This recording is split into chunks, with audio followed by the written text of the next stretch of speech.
জানাবলৈছে এই মুহূৰ্তৰ এক গুৰুত্বপূৰ্ণ খবৰ নলবাৰীৰ আৰোহণ সাংস্কৃতিক গোষ্ঠীৰ প্ৰথম বাৰ্ষিক প্ৰতিষ্ঠা দিৱস নলবাৰী জিলা পুথিভঁৰাল প্ৰেক্ষাগৃহত প্ৰথম বাৰ্ষিক প্ৰতিষ্ঠা দিৱস উদযাপন উপস্থিত থাকে বিশিষ্ট নাট্যকাৰ পৰিচালক Dhiren Kumar Barman north east cancer hospital and research ইনষ্টিটিউটৰ অধ্যক্ষ গণেশ তামুলীও উপস্থিত আৰু অনুষ্ঠানটোত বিশিষ্ট কণ্ঠশিল্পী পুতুল তালুকদাৰ চন্দনা মেধিক সম্বৰ্ধনা জ্ঞাপন পুনৰবাৰ জনাই আছো নলবাৰীৰ আৰোহণ সাংস্কৃতিক গোষ্ঠীৰ প্ৰথম বাৰ্ষিক প্ৰতিষ্ঠা দিৱস নলবাৰী জিলা পুথিভঁৰাল প্ৰেক্ষাগৃহত প্ৰথম বাৰ্ষিক প্ৰতিষ্ঠা দিৱস উদযাপন উপস্থিত থাকে বিশিষ্ট নাট্যকাৰ পৰিচালক Dhiren Kumar Barman north east cancer hospital and research ইনষ্টিটিউটৰ অধ্যক্ষ গণেশ তামুলীও উপস্থিত থাকে আৰু অনুষ্ঠানটোত বিশিষ্ট কণ্ঠশিল্পী পুতুল তালুকদাৰ চন্দনা মেধিক সম্বৰ্ধনা জ্ঞাপন কৰা হয়।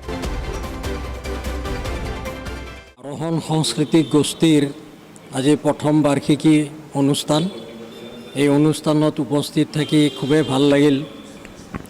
নলবাৰীৰ আন এটা মহিলা সংগঠন এখেতসকলে এটা উদ্দেশ্য ৰাখিছে আগত যে আমি নতুন চামক এখন নতুন মঞ্চ দিম বা নতুন চামক আমি কেনেকৈ আগুৱাই লৈ যাব পাৰোঁ সেই উদ্দেশ্যে অনুষ্ঠানটো গঠিত হৈছে।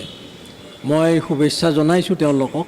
আজিও তেওঁলোকে যিটো অনুষ্ঠান কৰিছে ইয়াত যথেষ্ট সংখ্যক নতুনক তেওঁলোকে সুবিধা দিছে, মঞ্চ দিছে, যাতে তেওঁলোকে ভৱিষ্যতে আগুৱাই গৈ আমাৰ নলবাৰীৰ নাম ৰাখিব পাৰে বা অসমৰ এজন বিশিষ্ট শিল্পী হিচাপে পৰিগণিত হ'ব পাৰে। এনেকুৱা ধৰণৰ অনুষ্ঠানবিলাকে যদি এনেকুৱা ধৰণৰ উদ্দেশ্য আগত ৰাখে তেতিয়াহ'লে অসমৰ যিবিলাক উঠি অহা শিল্পী বা সাংস্কৃতিক অনুষ্ঠানৰ লগত জড়িত যিবিলাক ব্যক্তি আছে সেইবিলাকে সঁচাকৈ উৎসাহিত হ'ব আৰু আগুৱাই যাব আৰু আমাৰ দেশখনৰ বা আমাৰ ঠাই টুকুৰাৰ নাম অৰ্জন কৰিব, সুনাম অৰ্জন কৰিব। মই এই অনুষ্ঠানটোৰ উদ্যোক্তা পাৰুল বাইদেউক, আমাৰ বৈশ্য ডাঙৰীয়া, যিখিনি ইয়াত গোষ্ঠীটোৰ আছে সদস্যবিলাক সকলোকে মই শুভেচ্ছা জনাইছোঁ, ধন্যবাদ জনাইছোঁ যে অনুষ্ঠানটোক ভৱিষ্যতে আগুৱাই লৈ যাওক আৰু নতুন চামক এখন নতুন মঞ্চ দিয়ক। আজি 15/6/2026 ইং তাৰিখে আমাৰ আৰোহণ সাংস্কৃতিক গোষ্ঠীৰ প্ৰথম বৰ্ষপূৰ্তি আমি ডিষ্ট্ৰিক্ট লাইব্ৰেৰীত আমি অনুষ্ঠিত কৰিছোঁ।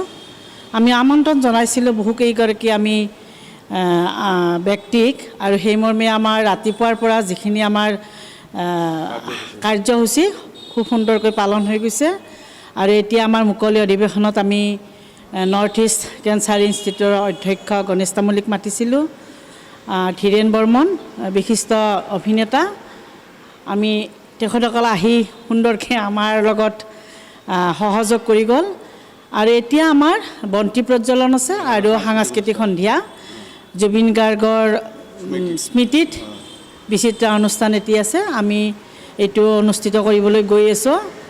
ইয়াতে আমাৰ সকলোৱে সহায় সহযোগিতা আমি পাইছোঁ। মঞ্চস্থ হ'ব।